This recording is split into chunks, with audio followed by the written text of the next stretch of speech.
So, friends, I'm hearing that we got some adjustments for PvP stuff, huh? This is just class changes in general, but we can just read through them all, see what's going on. Linksy says, as we've now completed 3 weeks of the war within Season 1, we have enough data and feedback on class performance to allow us to do a broad pass on outliers in dungeon, raid, and PvP play. With scheduled weekly maintenance in each region, we will make the following adjustments. So this is October 4th, which is today. So these are going to be coming next reset. So for DK, Blood, Sand Lane, Vampiric Strike damage increased by 30%. Infliction of Sorrow now deals 20% of the remaining disease damage to the enemy when it extends its duration was 50%. So these are buffs for Sand Lane DK. Sand Lane Blood DK. So our Blood DK is mostly playing the other hero talent spec. Is that what's going on? So they're buffing Sand Lane, or is this just buffs the one that people play?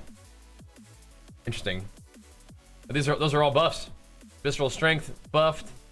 12 for 12 instead of 8 for 8. Wow. Frenzied Bloodthirst now increased damage a little bit more. Havoc Demon Hunter. Wounded Quarry damage increased by 100%. Warblade Hunger damage increased by 100%. Reaver Glaive damage increased by 100% for Eldrachi Reaver. Is that the spec that you guys play as Blood or as Demon Hunter? DPS Eldrachi Reaver. So for Vengeance, Fell Blood effectiveness increased by 20%. And Shattering Souls healing per soul increased 7% of recent damage taken. And Soul Barrier base absorb value increased by 50%. My suspicion is they're buffing things that people don't play as much, but I'm not sure if that's the case. Let's see. All right, so that's Demon Hunter buffs. Feral Druid, Wild Stalker, chance for Bloodseeker vines to grow on a single target is unchanged, but slightly increased when Rake and Rip are on multiple targets. Okay. Gotcha. So it's just like an AoE buff, I guess. And a Wild Stalker, again, bursting growth damage increased by 10%. Okay.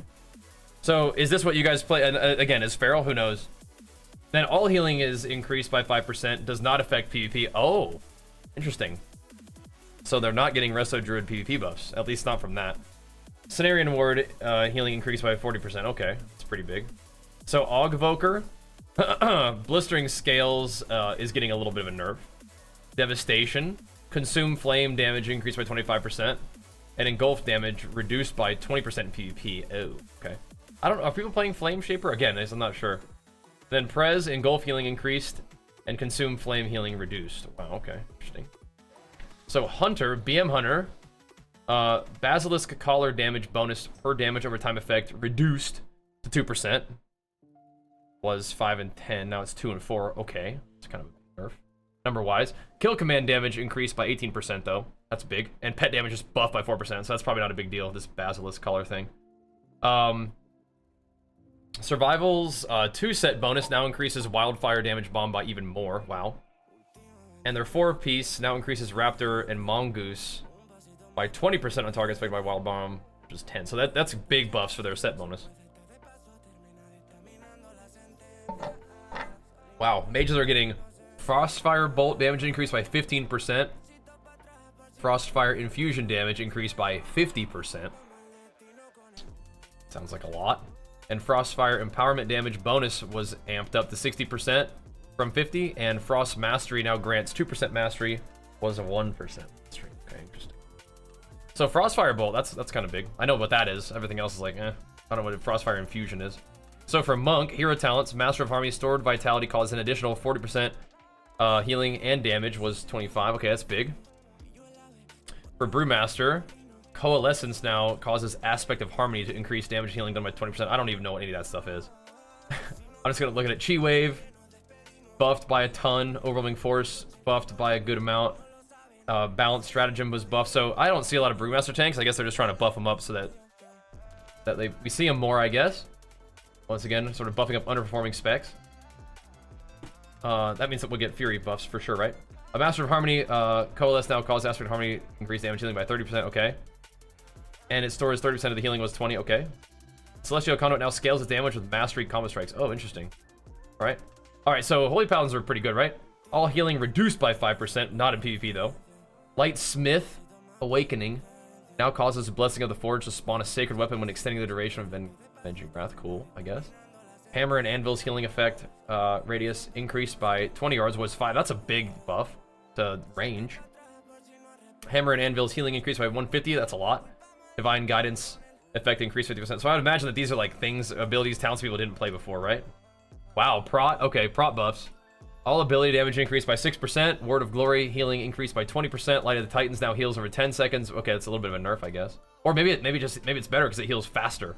The healing is just being done over a shorter period of time.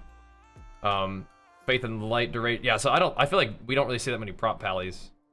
And when I run with them, they're okay, but they seem to kind of get beat up sometimes.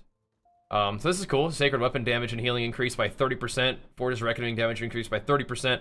But again, maybe people just weren't playing Lightsmith, right? Blessed Assurance increased the damage of your next Crusader Striker Hammer of the Righteous. Blessed Hammer by 200%, so that's just a double buff. Divine Guidance damage and healing increased by 50%. Hammer and Anvil damage increased by 40%. Sanctification grants 2% increased primary stat instead of 1. Wow. Okay, so Ret. So Templar, people do play Templar. I thought, but no, you know what? They don't. They play the dot one. So this is buffs to the other one. Shake the Heavens lasts for 10 seconds was 8. Sanctification duration increased to 12 seconds was 10. Final Reckoning now increases the damage of Hammer of the Light by 30%. Oh man, that's some chunks. Was 15%.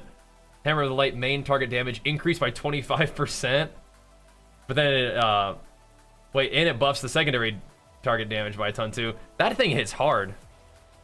Wow. Light's Deliverance now triggers at 50 stacks was 60. Undisputed Ruling grants 50% haste for 8 seconds was 12 for 6. Okay. Wrathful Descent now deals 125% of Empyrean Hammer damage to nearby enemies was 100. Wow. Okay.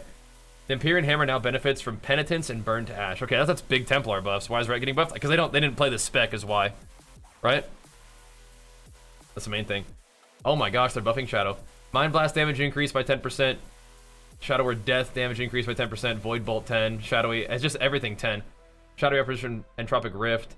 Void Weaver, Void Blast. Collapsing Void. Void Flay. Inner Quietus now grants increased Vampiric Touch and Shadow Word Pain damage by 25% was 20. Wow, okay. Here we go. Teeny tiny baby nerf on Caustic Splatter, which is doing a lot of damage. But they do have a buff, a chance to trigger Vile Tincture.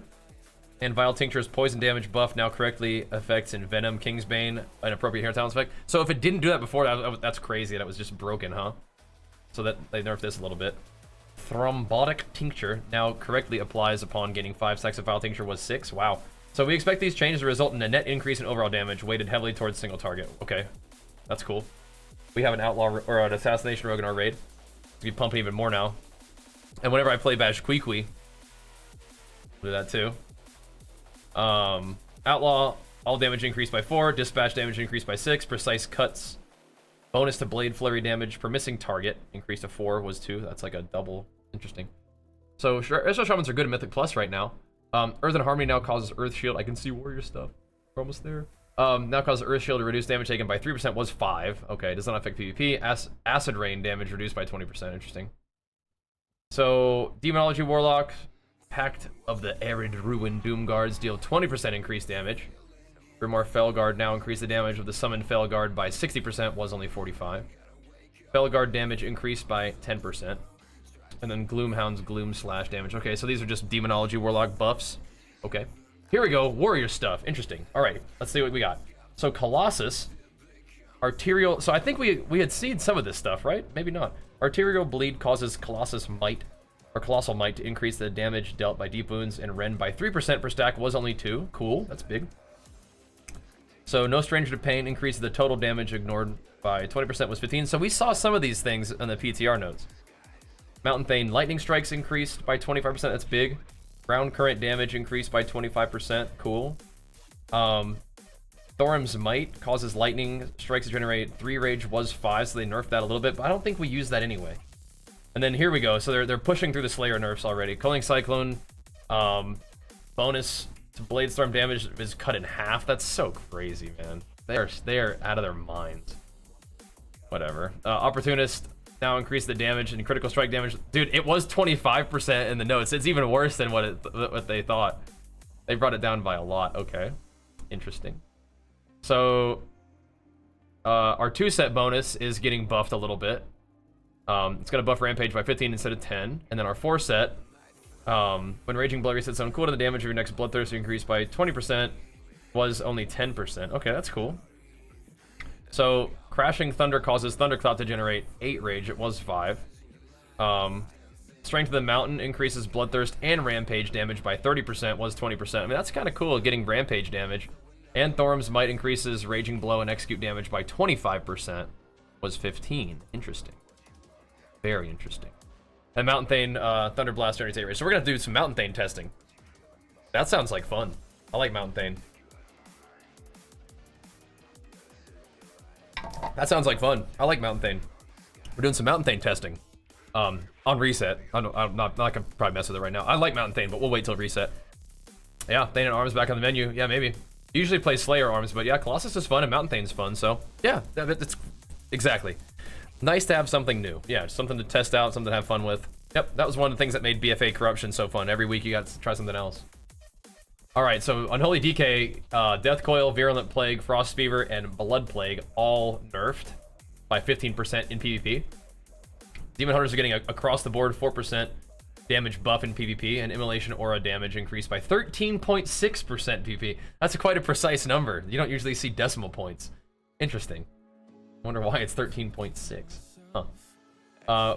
Ferocious Wounds, PvP talent now decreases maximum health by 3% per stack, was 5. Okay. And Ardrid, Tranquility Healing increased by 30% in PvP, and Mana Regeneration now reduced by 40% in PvP, was 50. So it's a mana buff and a Frank buff. So Survival of the Fittest now provides 25% damage reduction in PvP, was 30%, so their wall's getting nerfed a little bit. And Survival Tactics, PvP talent now has a 2-second duration, was 3. Okay. I don't know what Survival Tactics even is, but interesting. Cool. Hero talents, Dark Ranger Smokescreen now applies the Survival of the Fittest at 50% effectiveness in PvP. Okay. Interesting. That's a kind of a big nerf then, I guess. And Sentinel Don't Look Back, effectiveness reduced by 50% in PvP. Okay, I don't even know what those things are, but those are reduced by 50% in PvP is kind of big. Frigid Winds is now 50% effective in PvP for Mage. Arcane Missiles damage increased by 35% in PvP, was 20, so that's a buff. Arcane Orb damage increased by PvP, okay. So we're seeing Arcane buffs in PvP. Pyroblast increased by 20%, terrifying, yeah. Fireball increased by a ton. Why are, like, every fire buff is always like 400% buffed? Like, you see the most ridiculous numbers of increase from fire mages. That's crazy. So Fireball, an extra 50%. Scorch another 100%.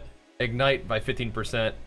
World in Flames now increases Flame Strike damage by 50%, was 100. That's good that they brought that down. And Glass Cannon now decreases health by 30% and increases the damage done by 20%. Okay, so you're probably not going to play that talent anymore. I can't imagine. That's crazy.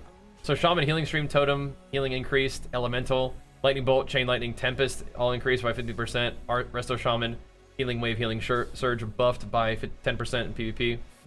Warlock, Demon Skin Armor, no longer reduced by 50% in PvP. So they're going to get a ton, like a huge buff. Demonic Resilience now reduces the damage taken by your primary pet by an additional. So they're just buffing Warlocks and buffing their pets, I guess. And they are reducing Malevolent Visionary. They're reducing Shadow Bolt Volley. They're reducing Wicked Reaping, Soul Anathema, and Demonic Soul damage reduced by 20%. Okay, interesting. And then Demon Bolt damage increased by 40%. Sneaking the Demon Bolt back in there, I see. Now here's the Warrior stuff. D-Stance now reduces damage taken by 15%, was 10%. Arms execute damage increased by 15%. Mortal Strike damage increased in PvP by 55% instead of 35%. Interesting. And Master and Commander now reduces the cooldown of Rallying Cry by 120 seconds. It was only 90 seconds. And increases its effect by additional 10%, was 15. Okay, so it just brings it on a shorter cooldown, but not as powerful of an effect. And then Prot, execute damage increase 50%. Where's the Fury? Where's the Fury execute buffs? That's cool for Arms. That's going to be a big pump. I mean, a lot. That's 20% more damage on Mortal Strike, and execute is huge for Arms. Thane Arms is back. Yeah, you can't play Thane Arms. But Mountain Thane Fury is definitely going to be something that we want to test out. And just good old Colossus Arms or Slayer Arms is probably something we're going to want to test out too. Cool, that'll be fun. I don't really have like the right stats and stuff for arms, like ideally, but I mean, we could definitely still play it, right? Yeah, Thane got the execute buff, yeah. Yep. All right, guys, well, that's cool. So the big news is, for Warrior, D-stance buffs, execute, Mortal Strike buffs for arms, and then the Rallying Cry talent is gonna give you 20% buffed health on a 1-minute cooldown. That's pretty good. That's actually pretty good. That's nice. Very cool. And then Fury, you have all the Mountain Thane stuff. So Fury Mountain Thane is gonna be fun to play. And our 2 set is buffed, so that's still like, that makes it a little bit more worth it. 7.5% increased damage in PvP. Probably still not that big of a deal, but yeah, look at this. Mountain Thane Lightning Strikes, Ground Current buffed, and then you have the Rampage and Bloodthirst buffs, which are nice. And then Raging Blow and Execute damage buff. So like everything you press as Fury is gonna be buffed. Let me look at Mountain Thane real quick, because I don't remember what Ground Current is in particular. Did I delete Mountain Thane? I don't have a single Mountain Thane build right now. I'm trolling. Ground Current is Lightning Strikes deal. Oh, it's just the extra AoE. But no, I mean the extra Rampage damage and extra like I don't even really play the Rage one. Might be worth playing now though. Playing Thorum's Might for the extra Raging Blow and Execute damage. Yeah. Do that. And then you get the extra Execute damage and extra Rampage damage. Cool. We'll cook up a little Mountain Thane spec. I think it's gonna look like my AoE spec, just that way. Cool. That gets pushed through on Tuesday, on Reset. So on Reset, we'll be checking out Mountain Thane Fury, and then probably Colossus and maybe even Slayer Arms, the combo of the 2 of them. So I think Slayer Fury will probably still be fine, but Mountain Thane will be like a fun new thing to check out. And like having Rampage hit like a truck and do all the AoE that you do as Mountain Thane will actually be really, really fun. And another kind of nice thing about Mountain Thane is your cooldowns will always line up, because you won't have the reduction on your cooldown from Bladestorm, and they're nerfing Culling Cyclone anyway. So you'll have like your big go always at the same time, which would be actually kind of fun. I like Mountain Thane a lot. I haven't been playing it very much, but I like it a lot, and I'm glad I get to try it more. Anyway, we gotta hustle on out of here. Make sure you guys show some love to the stream. Make sure you guys sub it up on YouTube and whatnot, and I will see you guys tonight for Raid. But yeah, that's very exciting stuff. Arms and Mountain Thane testing next week will be a blast, in addition to playing some Diablo 4 a new season. So we got a lot of stuff to do next week. Should be fun, and I'm looking forward to it. But for now, let's wrap it up. I'll see you guys tonight for actually no, we're not raiding tonight. We're doing PvP tonight. It'll be fun. See you guys then. Peace.